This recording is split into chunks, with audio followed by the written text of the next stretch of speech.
11 women were brutally murdered between 1988 and 2002, including an 8-year-old girl.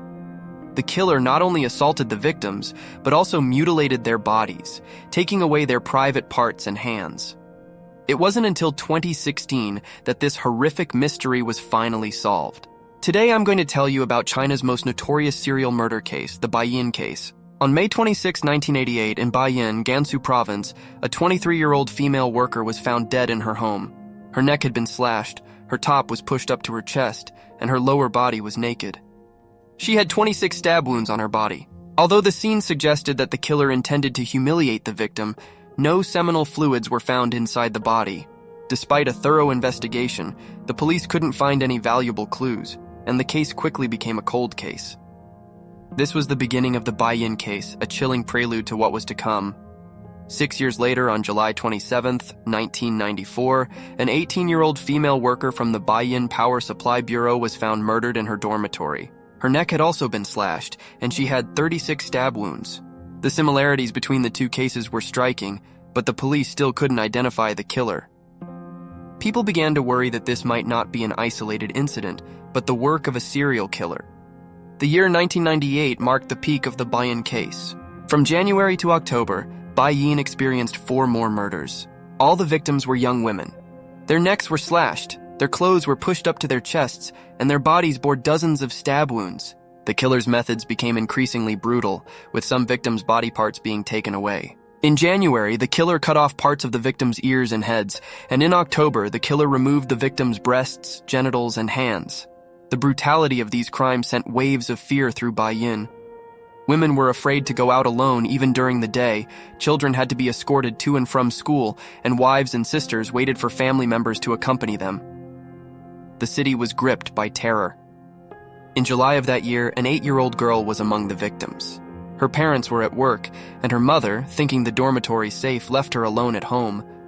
When the mother returned, she found a water cup on the table and thought a guest had visited, but there was no response when she called her daughter's name. She opened a wardrobe and found her daughter naked, with a belt around her neck. The police found the victim's private parts torn and discovered semen inside her body. In addition, the police lifted the killer's fingerprints from the cup. However, DNA forensic techniques were still in their infancy, so the police had to manually collect fingerprints from adult men in the city and compare them one by one. After investing a huge amount of manpower and time, they still could not find a match. From 2000 to 2002, similar cases continued to occur each year. The victims were always young women, their necks slashed, clothes pushed up, and bodies covered in stab wounds. In 2000, the killer took the victims' hands.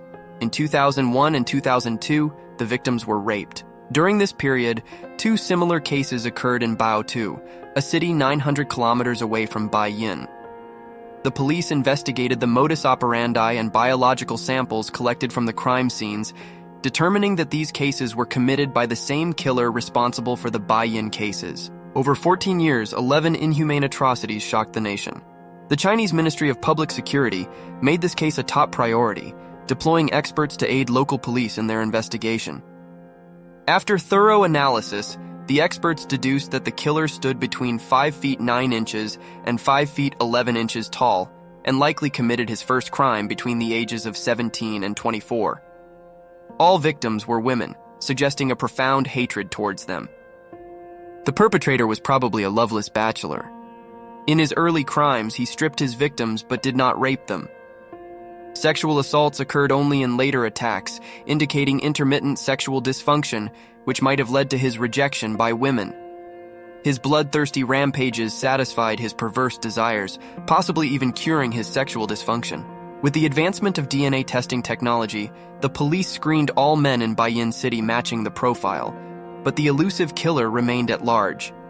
To encourage leads, a reward of 200,000 RMB was offered, a sum that could buy 3 apartments in Baiyin City in 2002. Despite this, the investigation made no headway.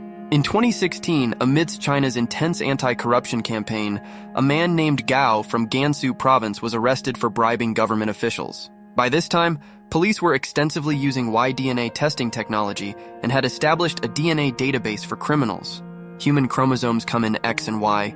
Females have XX while males have XY. Why DNA testing extracts characteristics of the male chromosome. When a suspect's Y chromosome sample is input into the database, a match indicates they share the same paternal lineage. The police found a high match between this bribery convict's Y chromosome and that of the Baiyin case serial killer. Tracing the family line, they zeroed in on the convict's nephew, Gao Chengyang. Based on the timeline, locations, and suspect's age, Gao Chengyang emerged as the prime suspect within the Gao family. On August 26, 2016, the Baiyin Industrial School was still on summer break, and the campus was deserted. Inside a small shop within the school, 52-year-old Gao Chengyang was tending the store.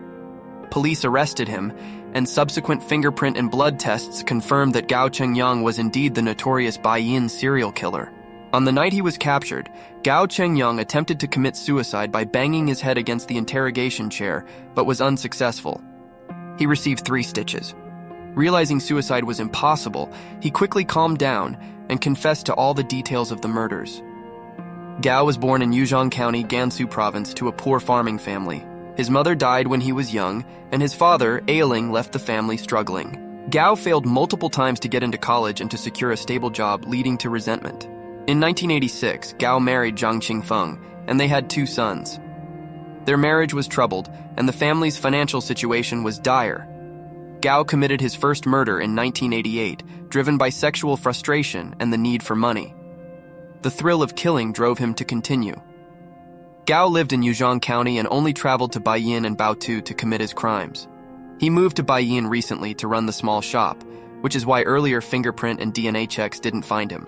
When asked if he felt any remorse for his victims and their families, Gao showed no emotion and only asked if his sons would be affected. In China, having a criminal record can prevent one's children from holding public office. Gao's wife quickly moved away and their shop was demolished. She later lived with their eldest son in Chengdu, avoiding all contact with relatives, lawyers, and the media. When Gao Chengyang was arrested, his eldest son had already graduated with a master's degree and was working at a research institute in China. His younger son also found a decent job after graduating from college. Among the victims' families, one family had no surviving members and another had only one remaining person. The younger brother of the first victim developed depression after his sister's murder and committed suicide by taking an overdose of medication 2 years later. On the morning of March 30, 2018, the Intermediate People's Court of Baiyin publicly sentenced Gao Chengyang. He was convicted of robbery, intentional homicide, rape, and desecration of corpses, and was sentenced to death with lifelong deprivation of political rights. On the morning of January 3, 2019, Gao Chengyang was executed, bringing an end to the 28-year-long pursuit of justice. Justice may be delayed, but it will not be denied. However, is delayed justice still true justice? Reflecting on this case, some Chinese people commented, "A single bullet is too lenient for this demon."